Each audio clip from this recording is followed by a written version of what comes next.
for that specific role, and the organization cannot function without you there. So importante ta sa organization, again, dili ta maka-function kung wa ang usag-usa. And it is really important to be united because we may feel at times nga gamay ra atong role, nga small ra ta compared to the other kanang functions nga gi-perform sa lain nga mga tao sa ato organization. But at the end of it all, if we are united, dako taog impact to the organization. So We are one. let us keep it that way. So let us be there for each other. Magunga ka bang iwas eh. Ano ka nagjabon-jabon na ba? Tangawar din ka sa kalim. Yun na, unity good.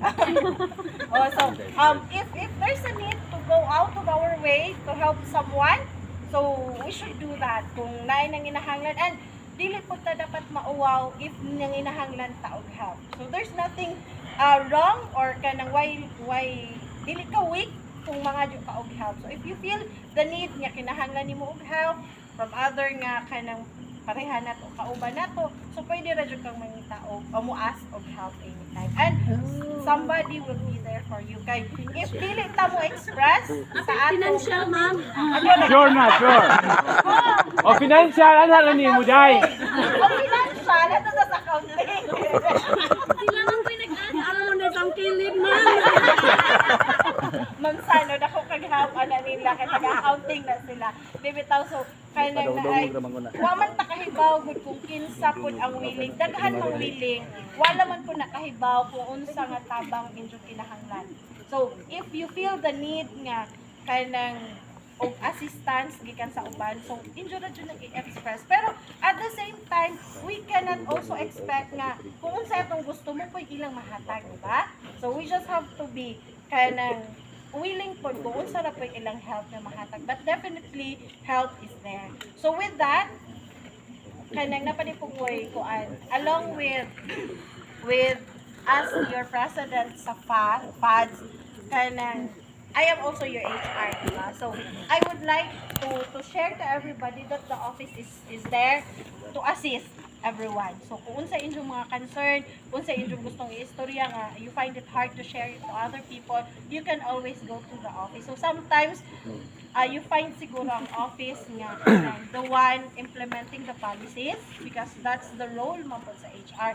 But at the end of the day, ang main goal ra gyud sa office is to provide service para ninyo. So if there are policies musurpass gyud ana ang need, ang assistance nga inyong kinahanglanon out sa office. So if ever kung sa inyong mga concern, you can always just go to the office. So aside from the relationship that we have sa organization, so again, let us continue being each other's strength. Let us give hope to everyone, so whatever circumstances.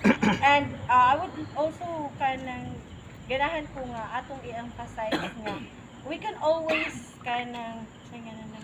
change the culture bitaw. So if pwede na to siya, hinahinayon na to siya, let us embrace the culture of positive na feedbacking. Kay di ba we can always na jud tay makitaan sa atong kaubanan. So para na ho mas better if we are going to say it upfront, especially if wa ka intention nga kanang na ay dautan siya. Ang imo is just to give feedback para mo improve ang usa ka tawo. So I know it's hard because our culture is not set up like that. Ang mga Pilipino murag maglisod ta nga mohatag og feedback kanang face to face, but if we are going to embrace that kanang culture, I think we can do it. So hinahinayan nato siya nga kanang kung unsay atong makitaan ato lang mo pong timingon, dili po nato si Janang kanamang dire-diretso nga luba bitaw pod nga ka istorya. So we have to be careful with our words laman pod. So but I would like kay kung kana man gud si Janang culture atong ma-embrace, no, kanang kita gyud tanan na ay opportunity to grow, di ba? Kay in as much as we would like to say ourselves as positive, naaman jud tay mga areas po niya wherein we can grow and we can improve. So kana laman si Jud, let us hinay-hinay ato na si Jud i-embrace so that all of us can grow together and can be productive sa atong mga trabaho. Again, at the end of the day, thank you so much for your service, for your dedication to the SLSU and to the organization as well. Always remember that you have a family in FAG. So, thank you so much for being here and being with SLSU. Na-prepare na. Oh, na-prepare na, pero waiting pamantaan na sa kwan. Ay, fine, sis, Kuya Mauro, yung ba siya buhay o Uy, nga ba siya kwenta ba ko? personal concern Saan mo mo. sa lagi?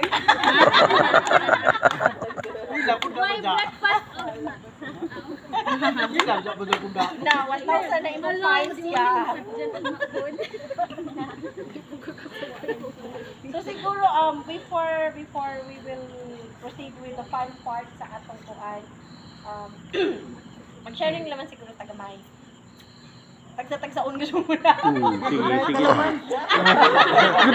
Sige, sige.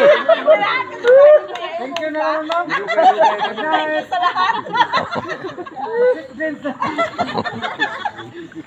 Kuan, sige, ano na naman. Share one thing that you are grateful sa, sige, sa organization,